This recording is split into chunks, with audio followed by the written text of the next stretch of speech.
Peace, world, what's good? My name is Wood. Appreciate you checking out another Pay Me No Mind sports and entertainment video. Get into some bite down boxing talk. I'm excited. It's another great week. I use great here. All things considered, another major boxing promoter and platform in Showtime Boxing returns to the fold this week with Showtime's vacant WBO junior featherweight, junior featherweight title fight between Stephen Fulton and Angelo Leo. I think it's Leo.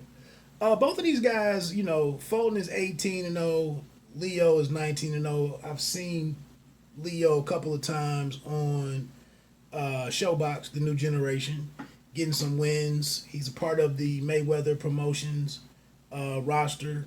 Both of these guys are solid fighters. The only thing that's probably working against them is the fact that the big punchers, the guys with all the knockouts and bigger names happen to be, 4 pounds below them at bantamweight. This is also junior featherweight is super bantamweight, same thing. So at bantamweight, you have Casemiro, Ubali, and the unified champion, the monster out of Japan, Naoya Inoue. So it's a lot of excitement 4 pounds below this. These guys right here, 17 knockouts between them. One has one more than the other. So with this fight, it's 3-fight card, 9 p.m. Eastern Time, Saturday. I may come back and do a preview later in the week, but honestly, there's just not that much payoff for my time. If people don't get excited about this type of fight, it's a damn good fight, and I'm even a little bit excited about the card because in the co-main event is Tremaine Williams at 19-0 with 6 knockouts, and Rais Aleem, who's 16-0 with 10 knockouts, who's also been on. I've seen Aleem on Showbox as well. So, but that's a super bantamweight eliminator. So conceivably, the winner of Fulton and Leo, this could be a guy who you see face them, in a title defense or something. So I think the storytelling is great. But again, are Fulton and Leo, are these box office guys? Is there going to be a chance for a knockout? I honestly don't know. And I think, now we got a couple things here with Showtime. I want to say that where is Showtime with their subscribers right now? Did they lose a lot of subscribers because there was no boxing the past 3 to 4 months? Were people just watching other things that were on Showtime, so there wasn't a swift decision being made, in comparison to The Zone, where some people immediately, those who could cancel their subscriptions. Me, I paid for, I did the annual pass or whatever it's called, and I lost, from mid-March to last week. I hadn't used my DAZN app. Still waiting on them to see if they're going to, throw a brother a bone out here on some of that. But we'll get to that later. Also on this card is Joe George, a light heavyweight fight. Undefeated Joe George against Marcus Escodero, who's 10-1 with 9 knockouts. Escodero, I believe, is managed by former Redskins All-Pro left tackle Trent Williams. Just a little tie-in from that. But that's the 3 fights. And like I said, I think it'll be a good fight. I do. Do casual boxing fans, new boxing fans, is it going to do anything in those regards? Probably not. So, but it's dope to come back with the world title fight. Can't ignore the value in that for fans. Now, that's pretty much it on that. I'd favor Fulton to get a maybe split decision. And then I like Aleem probably take a lean against Williams. I've probably seen Williams. I can't think of who he is at this moment. Think he's out of Connecticut. I'll check into that before the end of the week. Now, just looking in, just some random boxing talk, just some few thoughts. We're 3 weeks away from seeing Matchroom USA's first card independent. And that'll be the fourth out of the big four. They'll be back in the mix. That'll be in Tulsa, Oklahoma. It's downtown, outside, shutting down some streets. They lost its main event with Julio Cesar Martinez versus McWilliams Arroyo. That one's gone because of a respiratory tract infection for Martinez. Cecilia Brycus and Chicago's Jessica McCaskill are elevated into the main event. McCaskill's coming up a division, to challenge Brycus. That's a little bit of a downer for me, but I'm not going to beat him up too much. The one good thing on there is they did go and add the fight with Israel Madramov, I think is the cat's name. Very interesting dude at 154. Not a lot of options, for him. This is only going to be a 6th fight, but he's facing Eric Walker Sr., who was on the Contender. A volume puncher, pressure guy, determined guy, got a late start in the game, came out picked up the sport while serving a sentence, and fought his way to have an opportunity such as this, to present a pretty good test to Madramov. So and then Ray Ford is on there, Nikita Ababi is on there. I think that might be it for that card. But I guess shout out to 365 Sports and his new YouTube channel, Fight Discussions. But looking at just talking the business of boxing right now, because I see DAZN is taking some.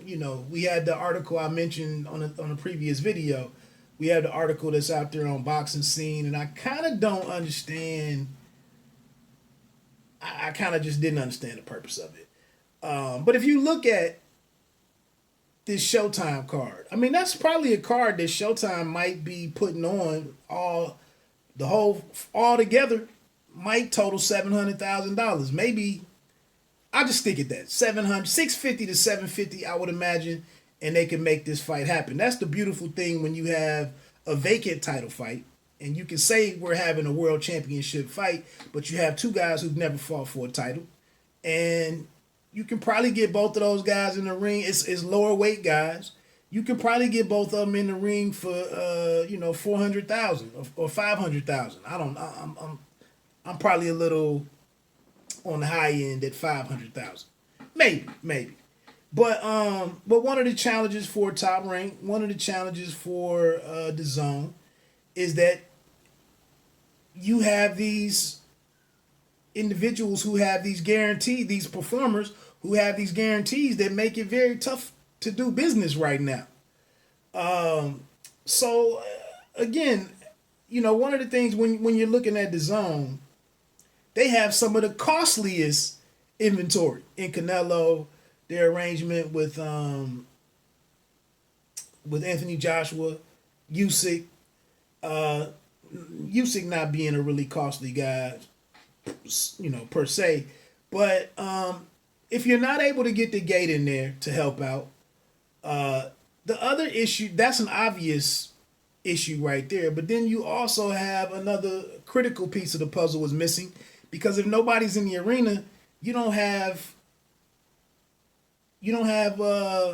sponsors who are beating down the door to give you top dollar to help out with the cost. Then you don't have a site or a venue that's beating down your door to host your event. These are key components of paying for this stuff. And then also, if those 2 or 3 things aren't there, you don't really have people beating down your door to have their name up on the... and right now with the economy, where we are just economically around the globe. Sponsors aren't beating down the door to pay to have they're not giving up $10 million to have their name above above the ring, or their logo in the center of the ring. It's just not happening right now. So you have all of these very real barriers, these impediments to trying to do bigger events. And if you can't convince fighters, if you can't convince a Canelo to come off of his $35 million per fight, how do you pay to have him a quality opponent? How do you pay for that guy? How do you pay Canelo? And then you got people with short arms and deep pockets who don't want to pay for any of this. So in pulling all of this stuff and doing all of this stuff and pulling these events together is very challenging, and nobody wants to talk about that. But it's the reality of the situation. Like, nobody's not doing anything because they don't want to do anything. Like, we're not trying. I mean, these are the challenges that you face right now. On top of that, boxing it's not good money like the UFC. They can do these things over there and get a million fans, views and whatnot, and pay-per-view buys and all of that. You just can't do that right now in boxing. So to refuse to understand and stress the business models and because I would hate to even say that some of these UFC guys, these MMA guys, are going out there and fighting for peanuts and so on and so forth. I would imagine it's working for who it's working for. But we do see some of the guys with bigger names who get to a certain point and they speak up. They don't want to fight. We got guys talking about retiring, or they're retired. And just the name of the UFC, it carries a lot of cachet. It carries quite a bit. And you just don't have the same situation over in boxing. And it makes it difficult to move on as such, and to pressure guys to make different sacrifices or concessions. And so, we got to work our way back through it. And, some of these guys that don't want to, and I liked Top Rank's decision in a way. We're going to try to make some of these fights. We'll talk to who we can. We'll see what buy-in we can get here and there and what we can work with. And other than that, we got to keep it moving and hope that, some of these other guys step up and make things, generate some excitement and carry the sport along until it's not limping and it can get up and run again. Although the run might have been a jog anyway prior to all of this. But, so that's it, man. Like I said, I like what, if you look at Showtime, how much of their budget had they spent prior to this situation happening? And then coming out on the other end of this, did Espinosa have to go and fight to get money? Did he have to, like I said, it's not so risky with the, if you look at the double header with the Charlos being a pay-per-view and then the Davis and Santa Cruz being a pay-per-view, they're not so much exposed there because they're going the pay-per-view route. But it's no guarantees that those are favorable outcomes. It's just not. Not to mention, with that being a 5-month schedule, we don't even know if we get to all of those events, to be honest. I'm going to have to pare some of that back. You don't know what happens if there are some positive coronavirus tests. So, I think everybody, from what I can tell, honestly, most parties are doing the best that they can. Again, with the Crawford, with with the Crawford, with the Lomachenko and Teofimo Lopez fight hanging out there, with the Canelo fight hanging out there, no movement on Anthony Joshua and Kubrat Pulev. The Dillian White fight is out there against Sasha Povetkin.